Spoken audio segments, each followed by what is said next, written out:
Muito bom dia, nação. Logo cedo na manhã deste sábado, estamos aqui trazendo as notícias e informações do Flamengo para vocês. Vamos juntos analisar as informações do Flamengo, porque, meus amigos, tem clássico nesse domingo. Vasco e Flamengo fazem um grande clássico no Maracanã pelo Campeonato Carioca. Tem mudanças na escalação, nós vamos analisar juntos aqui como o Flamengo pode jogar nessa partida. E também tem as novidades sobre a reviravolta nos novos reforços do Flamengo. E o Léo Ortiz, essa novela que não tem fim, meu amigo, parece novela mexicana. Tem notícias também. Vamos analisar tudo isso no nosso canal, mas chega explodindo o dedo no like na manhã desse sábado. Nos ajude a bater uma meta de 4.000 likes para esse vídeo. Para isso eu preciso muito da sua força, compartilhando o vídeo no seu grupo de WhatsApp. Se você não é inscrito no canal, se inscreva e ative o sino das notificações. Lembrando que aqui no nosso canal Meu Mengão React nós vivemos Flamengo. Todos os dias notícias do Mengão para vocês, tá bom? Vamos juntos então aqui analisar. Tem um pedacinho do treino do Mengão, o Vene falando aí sobre os novos reforços, o Pascoal falando sobre a preparação do Flamengo para a partida contra o Vasco. Tem muita informação do Mengão aqui nesse momento. Vamos juntos, vou deixar os créditos ao canal do Vene Casagrande, ao canal ESPN Flá TV, link na descrição como créditos. Mas antes, olha só, presta atenção, no final desse mês de fevereiro vamos sortear 2 mantos do Mengão para os inscritos aqui do nosso canal. Para você participar, primeiro você tem que estar inscrito no nosso canal, seja inscrito. E depois, corre lá no link na descrição do vídeo, tem nossas redes sociais, se inscreva. Lá nós estamos começando ainda, mas se inscreva, já fica ligado. Nos próximos dias vamos falar para você a data e vamos falar o que você precisa fazer para você participar, tá bom? Vamos então pro vídeo de hoje, mas antes vai nos comentários rapidinho e arrisque o seu palpite para a partida entre Vasco e Flamengo. Vamos pro vídeo de hoje. Nação, começou a preparação para o primeiro clássico do ano. O Flamengo se reapresentou nesta sexta-feira, de volta ao Ninho do Urubu, visando a partida deste domingo, que será diante do Vasco pela 6ª rodada do Campeonato Carioca e no Maracanã. A principal novidade foi a presença do lateral esquerdo Matias Vinha com o grupo aqui no CT Jorge Alá. Se liga só como...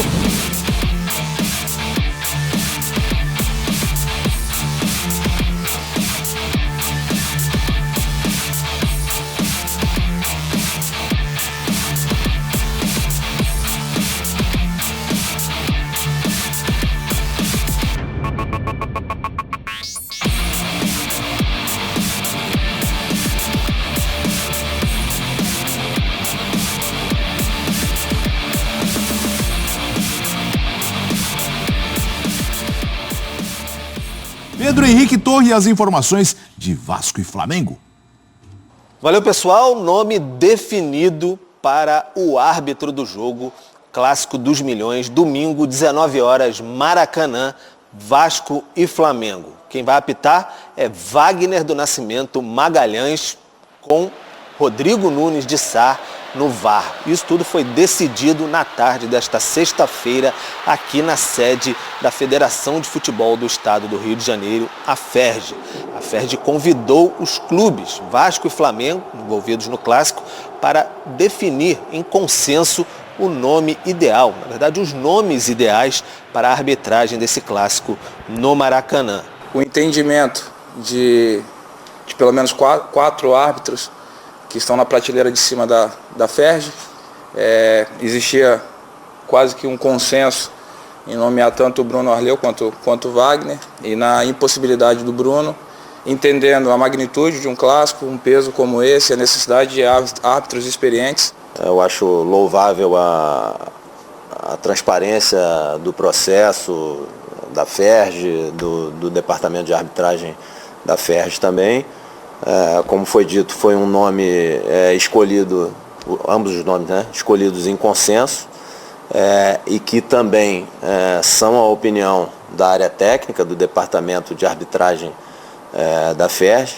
Se nós entendermos ser assim no Vasco e Flamengo, acho que com certeza serão nos demais clássicos, porque todos eles têm o peso igual, né? Então é isso. Está aí o posicionamento de cada um. Lembrando que houve polêmica nas 2 últimas rodadas. Os 2 árbitros que apitaram os jogos do Vasco contra Bangu e Nova Iguaçu acabaram afastados por conta de erros gritantes. Foram classificados assim pela FERJ, então eles foram afastados. Diante de toda essa polêmica, houve essa solução na sexta-feira à tarde, aqui na sede da federação.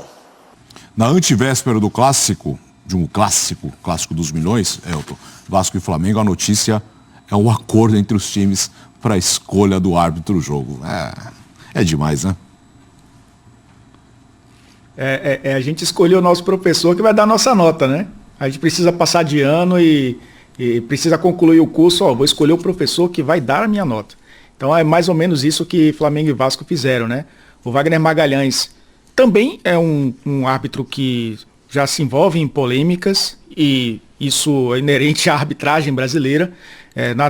Na temporada passada, no Campeonato Brasileiro, por exemplo, né, muito criticado por um jogo Santos e Coritiba, marcou um pênalti que ele ficou meio indeciso de marcar, demorou para marcar, depois foi pro árbitro de vídeo e acabou validando um pênalti que para muitos, né, eu acho que na interpretação de muitos não foi pênalti, né, a favor do Coritiba, mas, enfim, seguiu a sua trajetória dentro do Campeonato Brasileiro.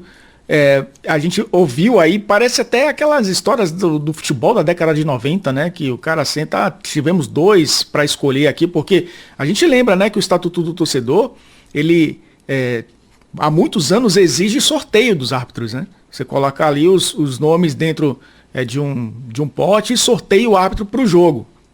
Isso tem sido descumprido há muitos anos já no futebol brasileiro. Então passou de novo essa escolha, como era há anos atrás. Eu entendo que os melhores árbitros precisam estar nos melhores jogos, nos jogos grandes. Mas você precisa ter mais de um. E aí faz o sorteio. Qual o melhor, né? Então, acho que nesse caso eles estavam entre o Bruno Arley e o Wagner Magalhães, e na impossibilidade de um acabou sendo o outro. O Rodrigo Nunes tem um problema, né, muscular e por isso vai ficar no VAR. Então é uma escolha de 2 times que chegaram num consenso de que talvez esse árbitro prejudique menos, né, o clássico. Vamos ver como vai se desenrolar o jogo, né? Porque eles não podem, na segunda-feira, né, Tseng, reclamar de absolutamente nada. Se acontecer polêmica no jogo, eles escolheram o árbitro. Então não tem desculpa se a arbitragem do futebol brasileiro, que já é muito criticada e tem os seus problemas, errar, o que tem sido muito comum. Não tem muita justificativa para os dirigentes darem na segunda-feira depois desse jogo. Em São Paulo já tivemos histórias até de finais de Campeonato Paulista, 3 árbitros no sorteio já no estádio. Aí o que não foi sorteado para apitar o jogo, os 2 outros iam bandeirar. São histórias e tantas histórias do futebol brasileiro, mas acho que não é assim que resolve. Agora, no campo, quem chega melhor? É o Flamengo, e o Vasco ainda está se achando, né, na temporada. Eu acho que no campo o Flamengo chega melhor, e aí eu acho que tem também essa questão do lastro, né, da trajetória do time que já joga junto há mais tempo. Os 2 treinadores, né, chegaram, o Ramon Dias até um pouco mais de tempo de trabalho do que o Tite, mas tem essa questão de reformulação de elenco, ainda muitas carências nesse grupo do Vasco. Os jogadores ainda readquirindo a boa forma. É um time dependente do Payet. É um jogador que, quando não atua, e olha que não é titular absoluto, né? Tá tentando garantir essa titularidade agora nessa temporada por conta de uma melhor forma física, de uma adaptação ao futebol brasileiro. Mas o Vasco sente muita falta de um jogador como ele, de um jogador como o Paulinho Paula também, que era o motorzinho dessa equipe. É um time que o sistema defensivo está sendo modificado, porque era um sistema envelhecido, né, com o Maicon já veterano, e sem falar do Medel, que tá jogando de zagueiro, joga de volante, mas também um jogador veterano. Então é uma tentativa de mudar esse sistema defensivo contra o Flamengo, que já se conhece, e o Tite já conseguiu incutir nesses jogadores a forma que ele gosta de jogar, né? Esse jogo posicional, mas de muita movimentação ali do meio para frente. Flamengo larga na frente, mas tem um adversário que já deu mostras, né, de que a superação, um time de intensidade, um time que luta até o final, também pode vencer jogos grandes. Eu acho que o Vasco tem mais uma oportunidade de mostrar isso num clássico. A partida marcada para este domingo às 4 da tarde. Eu pergunto a vocês já tinham visto isso? Eu vejo isso, assim, na várzea o pessoal... Não, peraí, Pascoal.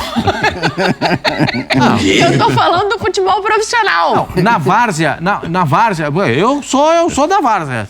No Bola Mistura é como? Na várzea é o seguinte, na várzea você chega pra jogar no campo do adversário, já tem um cidadão de fardado de juiz. Tem isso? Opa, você nunca jogou na várzea? Então, na várzea você chega, já tem um juiz da casa. Ele mesmo, é maravilhoso. Já tem um juiz da casa. Entendeu como é que é? Aí você bota o cara pra jogar, pra apitar. Se ele estiver apitando mal, estiver favorecendo um time, você tira o cara no meio do jogo. Na várzea funciona assim. É isso, filho. Ou eu tô falando alguma coisa que o senhor não conhece?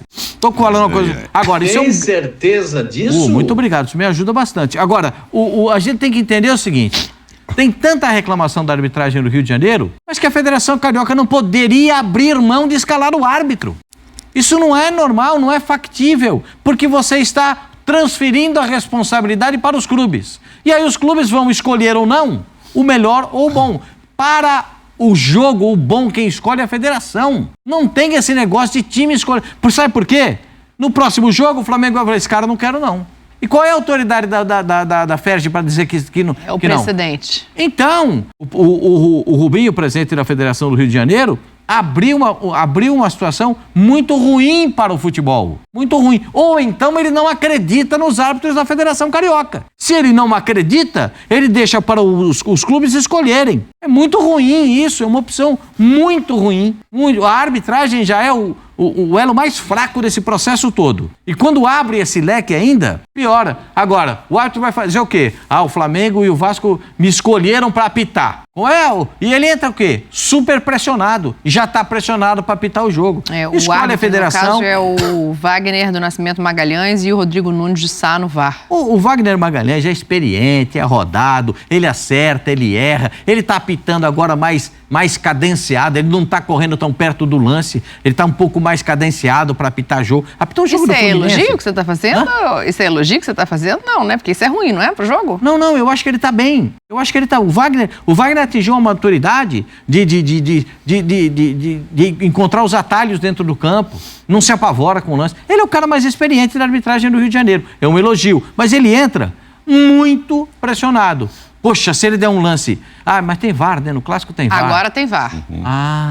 Porque no outro não tem, né? Qual é a isonomia disso? O time do Bangu não tem VAR quando joga com o Flamengo. Mas o Vasco tem VAR quando joga com o Flamengo.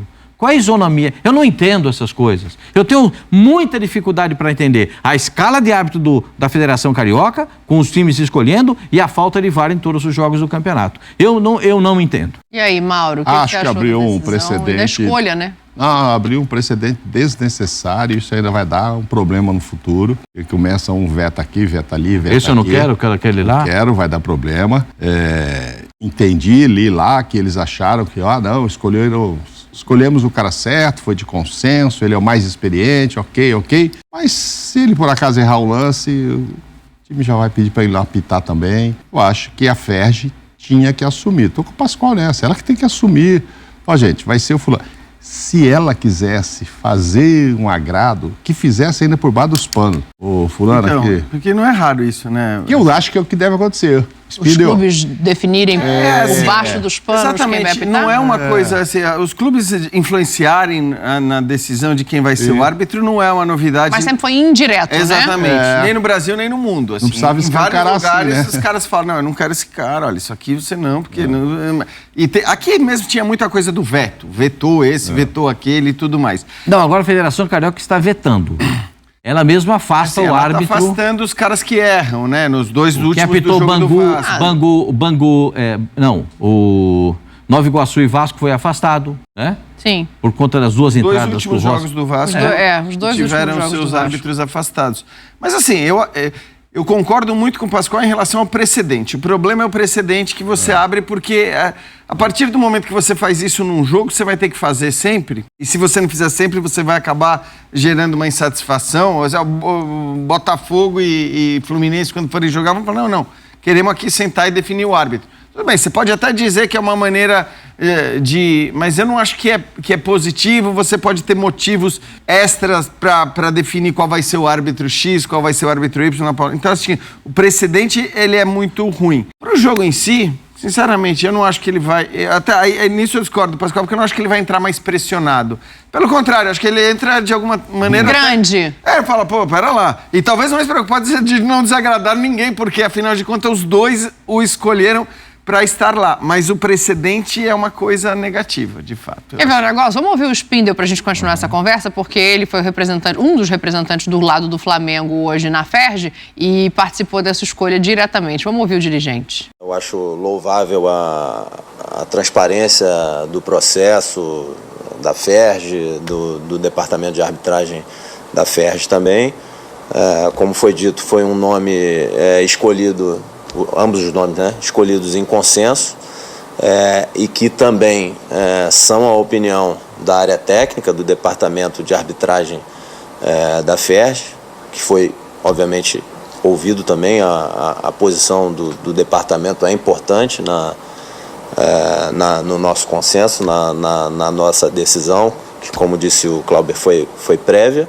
E a gente também pediu para que se dê tranquilidade ao árbitro, que é um árbitro muito experiente, que, enfim, está acostumado a lidar com as pressões e com um clássico desse tamanho. Me parece que a escolha foi muito baseada nesse critério, né? O Pascoal fala em pressão e eu acho que qualquer árbitro entraria pressionado depois dos 2 últimos jogos do Vasco e depois dos 2 últimos afastados. O Jean fala no prestígio da escolha. Posso colocar assim, Jean? Acho que sim. É isso, né? O árbitro, de alguma maneira, ele foi prestigiado pelos 2 clubes. É isso. E aí se fala em experiência. Essa experiência pode ajudar? Coloca a tela pra gente da arbitragem completa, por favor, para ouvir o Mauro. Ele é experiente, né? Não à toa ele foi o escolhido. Talvez seja até o mais lá, ó. Isso aí. O Wagner Nascimento, Regazzoni, Gustavo Mota Correia, o Graziani, que também é experiente, e o VAR com Rodrigo Nunes de Sá. Então, assim, são apitadores, com respeito, não é nenhum demérito aqui, mas são apitadores que estão acostumados com a pressão de um clássico. Não, com certeza. Essa história de talvez ele querer agradar os dois é que não me agrada. Acho que ele tem que entrar lá e eu vou fazer o jogo. dele.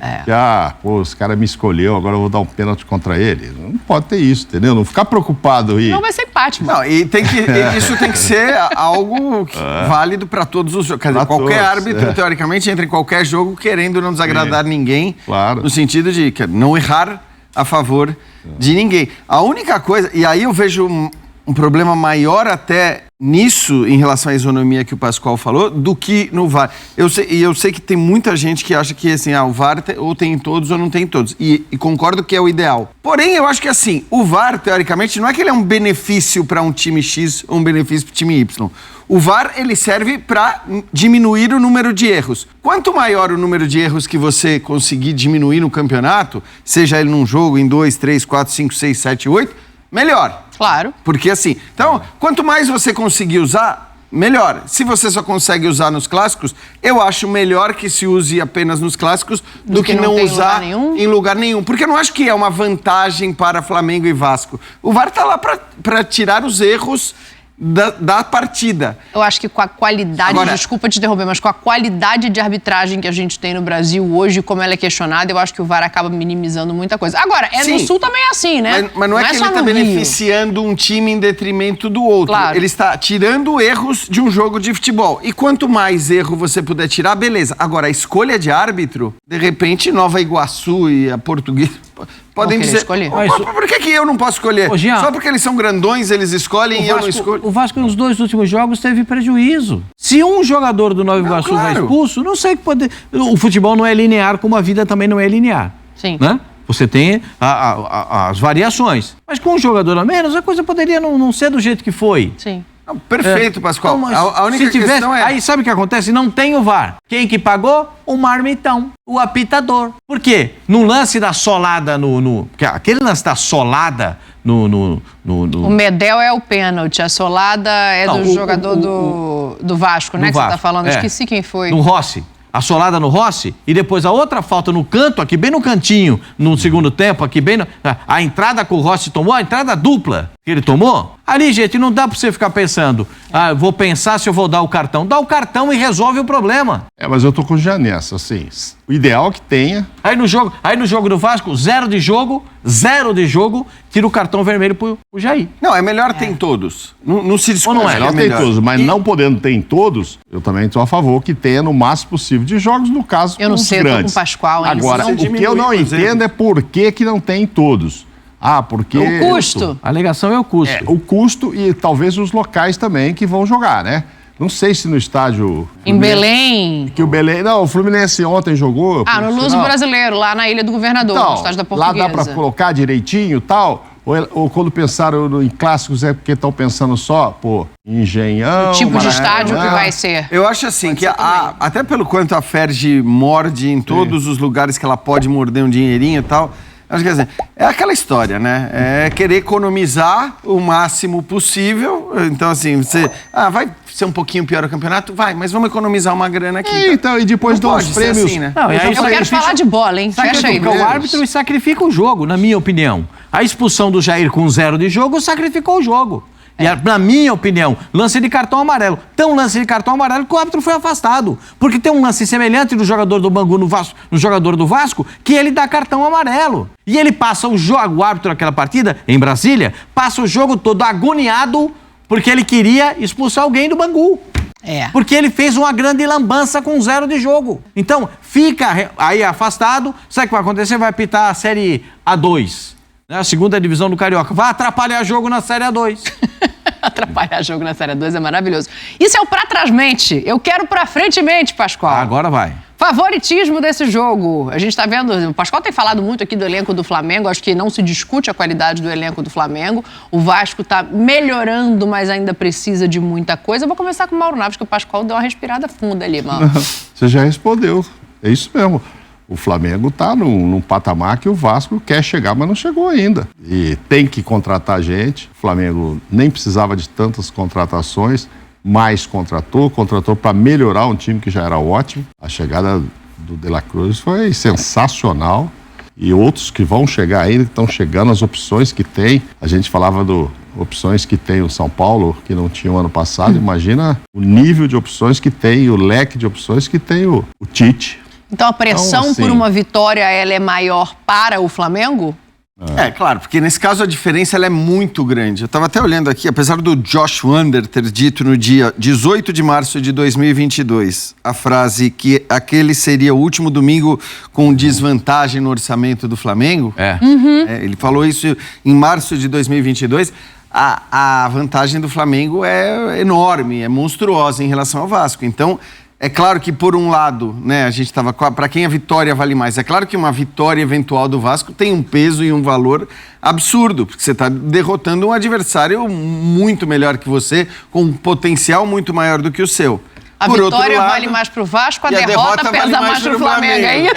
É desagradável para o Flamengo nesse sentido, esse contexto. O contexto agradável para o Flamengo ele tem chances infinitamente maiores de vencer o jogo do que o Vasco. Acho que esse é o contexto positivo ao Flamengo. Do ponto de vista da pressão ou do valor dos resultados, é claro que aí o contexto ele é positivo para o Vasco, porque de fato uma vitória vale muito mais para o Vasco e uma derrota pesa mais para o Flamengo. E quem é que vai jogar nesse jogo, Pascoal? Quem? É o Flamengo com o Vasco. Mas vai jogar... Mas a escalação do... Lá esse jogo... joga um malvadíssimo. Esse jogo entra um malvadíssimo. O Gabriel e o BH não botaram nenhuma duvidazinha ali, não? A dupla titular do jogo osso, no jogo osso, quem joga é Pedro e Tipolino. Cebolinha e Pedro, perfeito? Ali tá legal. Você tem certeza disso? Aí, atrás, na minha opinião, Varela. Pra subir o Ayrton Lucas pelo outro lado. Você sobe o Ayrton Lucas do lado de cá. Mas o Ayrton Lucas não vai subir. O Ayrton Lucas vai subir, não, ele vai entrar, né? O Ayrton Lucas está jogando de maneira inteligente. Se você pegar o mapa de calor do Ayrton Lucas com o Tite, ele já está jogando por dentro. Porque ele sabe que o Tite não quer ir na linha de fundo, então ele vem por dentro. Ele está tentando melhorar. Mas quando o Vinha estiver bom, eu acho difícil o Vinha não jogar, confesso para vocês. Né? No meio-campo. A dupla de zaga vai jogar a dupla titular. Não tem... Fabrício e Léo. No meio-campo, Eric e Gerson, né? Arrascaeta, De La Cruz, Pedro e Cebolinha. Tá bom, vamos ver, né? Então, Bruno Henrique e Gabriel viraram opção. O placar desse jogo, só pra gente dar um pulinho lá em BH, porque tem mais clássico ainda. 2-0 Flamengo. 2-0? Eu acompanho o relator também. 2-0? Todo mundo? Eu vou acompanhar vocês só pra não ficar diferente, então. Pois é, galera. O Palmeiras está tentando a contratação do Lázaro. Lembra do Lázaro? que se destacou na categoria de base do Flamengo, foi bem, inclusive, no time profissional, muita gente esperava mais dele, eu mesmo esperava mais dele, mas eu acho que hoje, para jogar no Flamengo, um cria da categoria de base para jogar no Flamengo, tem que comer a bola. São poucos que conseguem. Por exemplo, o Vitor Hugo está tentando, o Matheus Gonçalves está tentando, o Matheus França tentou e foi vendido ao Crystal Palace antes de conseguir. O Lázaro até tentou também, mas não teve muitas oportunidades, foi vendido ao Almeria. Lá no futebol espanhol está se destacando, inclusive o Palmeiras agora tenta a contratação desse jogador por empréstimo. As conversas estão em andamento, notícia publicada primeiro pela imprensa espanhola e nós confirmamos aqui no canal Vene Casagrande. De fato, o Lázaro pode retornar ao futebol brasileiro para jogar no Palmeiras. Na minha opinião, muita gente pode não concordar, mas eu acho que todo mundo vai concordar. Hoje é o maior rival do Flamengo no futebol brasileiro, seja brigando por título, seja no quesito finanças, organização financeira. No futebol carioca tem o Fluminense, beleza, que é atual campeão da Libertadores, mas ainda coloco o Palmeiras ali como um rival acima do Flamengo no futebol brasileiro. Galera, agora vamos falar aí sobre o lucro do Flamengo, para aqueles que falam assim, da onde vem o dinheiro do Flamengo. O GE soltou uma matéria dizendo: a Ferg divulgou nesta sexta o borderô de Sampaio Correia e Flamengo no Mangueirão pela 5ª rodada do Campeonato Carioca. Este foi o último da sequência de 4 jogos do Fla pelo norte e nordeste do país. O clube retornou ao Rio de Janeiro invicto e com um lucro de R$3.100.000 pelas partidas itinerantes do estadual. O Flamengo ganhou cotas fixas por partida, mas com valores diferentes entre o time titular e a equipe de garotos, enquanto o grupo principal estava na pré-temporada nos Estados Unidos. Nas vitórias por 4-0 sobre o Audax em Manaus e por 2-0 em cima de Sampaio Correia em Belém, o clube recebeu R$1.300.000 por partida.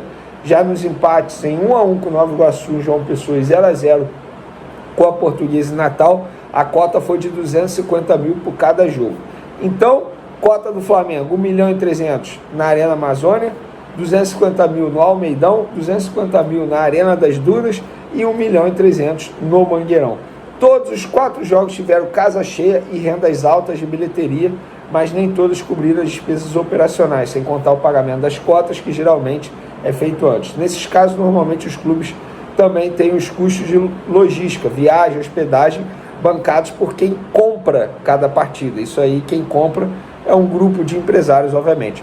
E vale ressaltar que o Flamengo ainda fará mais um jogo fora do Rio de Janeiro nesse Carioca. Dia 15 de fevereiro, o time vai enfrentar o Bangu na Arena Batistão, em Aracaju. Alô, galera de Aracaju, pela 8ª rodada do Carioca. Mandante da partida, o Bangu foi quem vendeu o mando de campo, mas o rubro-negro também terá direito a uma cota. Tá aí. E o próximo jogo do Flamengo no Carioca é nesse domingo contra o Vasco. Vasco e Flamengo, 7 horas da noite, com transmissão exclusiva em TV aberta para os seguintes lugares. Pega aí, ó, papel e caneta na mão. Na transmissão da TV, Rio de Janeiro, Brasília, Belém, Goiânia, Manaus, Vitória, Fortaleza, Recife e Salvador. O SBT vai transmitir esse jogo para esses seguintes lugares. Já no site será para o Brasil todo. E eu, Vene Casagrande, estarei nos comentários da transmissão. Pois é, será a minha primeira transmissão em TV. Conto com a colaboração de todos vocês, a audiência de todos vocês. Muita energia positiva. Espero que seja uma transmissão magnífica, tal como é o clássico Vasco e Flamengo. E para esse jogo, quem vai apitar vai ser Wagner do Nascimento Magalhães, tá? E uma curiosidade, pois é, Flamengo e Vasco e Ferg se reuniram para decidir o árbitro da partida. Gente, na boa, o Campeonato Carioca é uma várzea. Eu não sei o que vocês pensam sobre isso, mas eu não concordo, tá bom? Não concordo mesmo. A Ferg convidar os dois clubes a irem à federação lá para decidir em consenso quem vai ser o árbitro, gente. Beleza, mas o futebol carioca tem sido uma várzea há muito tempo, inclusive questão de VAR, já dei minha opinião, ou tem VAR em todos os jogos ou não tem nenhum, não vale, não acho justo, não é como que vai ter isonomia no campeonato tendo um VAR em um jogo, no outro não? Sou totalmente contra isso, tá? E para esse domingo, o Maracanã volta a receber um jogo e eu apurei vários detalhes sobre o gramado do Maracanã. Último jogo oficial foi Fluminense e Grêmio, no dia 5 de dezembro. No dia 9 de dezembro teve início de montagem de palco para shows no Maracanã. No dia 24 de dezembro, fim da desmontagem dos palcos. Foram 15 dias entre montagem e desmontagem total do palco. 15 dias com calor intenso, sem irrigação e pisoteio na montagem e desmontagem com danos significativos, principalmente nos pontos com as torres de som e palcos dos dois eventos. 5 dias para preparar para o Jogo das Estrelas, que foi no dia 27 de dezembro. Dia 28 de dezembro foi liberado o campo para o início da revitalização. O tempo estimado para a recuperação total por volta de 40 a 45 dias após total liberação do gramado. Durante o período de permanência do palco montado, a região da norte, setor norte, mais danificada, não teve manutenção como o restante do campo, que só recebeu a cobertura no dia do evento, sem corte, sem abudação, sem irrigação. No momento, hoje, dia 2 de fevereiro, 95% do campo de jogo se encontra com densidade foliar dentro do ideal, os parâmetros de jogabilidade. Dito isso, a empresa responsável está fazendo um esforço absurdo para deixar o gramado do Maracanã prontinho, no melhor estado, para Vasco e Flamengo jogarem um bonito futebol. Eu acho que o Flamengo chega como amplo favorito para esse duelo. Vou ser bem sincero, não por ser torcedor do Flamengo, fazendo uma análise bem simples aqui, bem franca. O Flamengo é um time pronto. Teve muita dificuldade em 2023 por conta da bagunça internamente. Mas o time do Flamengo está pronto. Já o Vasco passa por uma reformulação e, além disso, não terá o meia Paulinho, que é um baita desfalque. O Botafogo e o Flamengo divulgaram o acerto pelo zagueiro Pablo. Recapitulando aqui, o zagueiro não poderá jogar no Carioca pelo Botafogo, porque já jogou uma partida pelo Flamengo, isso é uma regra da federação. Se o Pablo jogar contra o Flamengo, o Botafogo tem que pagar R$1 milhão com pagamento à vista até 24 horas após o término do duelo. Empréstimo de graça, o Botafogo não pagou compensação financeira. Durante o empréstimo, o Botafogo pagará 68% do salário do defensor, contando encargos, e o Flamengo vai assumir o restante. Se o Flamengo receber uma proposta para vender o Pablo durante o empréstimo ao Botafogo e vender, o Botafogo terá direito a 5% do valor da operação, a famosa taxa de vitrine, beleza? Thiago Maia ainda pode ir para o Internacional? Até pode, mas hoje a situação está estagnada. Eu diria que a negociação está parada, não tem grandes novidades. Inclusive hoje soltei uma informação que envolve até o Internacional. Por quê? O Internacional já está vendo um plano B aí para essa posição. Já vou falar já que jogador é esse. Postei aqui no meu Twitter. Um dos auxiliares de Eduardo Cudê no Internacional, Lúcio Gonçalves, entrou em contato com Matheus Rossetto para sondá-lo e saber se o meia tem interesse em voltar ao futebol brasileiro para poder indicá-lo a Cudê, pois a negociação com o Thiago Maia do Flamengo não avançou. Rossetto disse que está negociando com o clube holandês. Hoje, auxiliar Lúcio Gonçalves, auxiliar do Eduardo Cudê, jogou junto com o Matheus Rossetto no Atlético Paranaense, tá? E o Matheus Rossetto estava na MLS, mas não renovou o contrato dele com a Atalanta, acho que é isso, o Atlanta, enfim. E aí ele não renovou o contrato dele, está livre no mercado. Para finalizar nosso vídeo, Léo Ortiz. Tem novidade, Vini? A única novidade é que uma pessoa do Red Bull Bragantino simplesmente me mandou mensagem hoje para falar: falei com um jogador aqui, disse que o Ortiz quer ir de todo jeito para o Flamengo, a cabeça dele está no Flamengo e não aqui mais, mas por parte do clube sem nenhuma novidade. O que ele quis dizer aqui? Léo Ortiz continua pensando no Flamengo, Léo Ortiz continua querendo se transferir para o Flamengo, mas o Red Bull Bragantino não aceitou a proposta do Flamengo até o momento. O Flamengo não subiu a proposta para o Léo Ortiz até o momento. Então, tem interesse? Tem. Tem novidade? Não. Tendo novidade, o Vene Casagrande, obviamente, vai avisar aqui para vocês. Beleza? Aí, nação, as últimas informações do Flamengo, então. Então, Mengão se preparando para a partida do Clássico dos Milhões. E essa é a provável escalação para a partida contra o Vasco. O goleiro Rossi, titularíssimo no Flamengo, gol do Flamengo. Na zaga, Léo Pereira e Fabrício Bruno. Nas laterais, Ayrton Lucas e o Varela. Já no meio de campo, o quarteto fantástico do Flamengo. Eric Pulgar, Gerson de Arrascaeta e De La Cruz. Lá na frente, Everton, Cebolinha e Pedro. Essa deve ser a formação que o técnico Tite vai escalar para a partida contra o Vasco. Vamos ver o que vai acontecer. Agora é o seguinte, e aí? Você aprova essa escalação do Mengão para a partida contra o Vasco? Escreva nos comentários juntamente com o seu palpite para essa partida, tá bom, nação? Obrigado por você estar aqui até o final do vídeo. Um ótimo sábado para todos vocês. Não se esqueça, hein? Deixe o seu like, se inscreva no canal e fica ligado. Se inscreve nas nossas redes sociais para você ficar sempre avisado nas notícias e informações do Flamengo e ficar ligado quando a gente lançar o sorteio do manto do Mengão. Tamo junto, nação. A gente se vê daqui a pouquinho no próximo vídeo.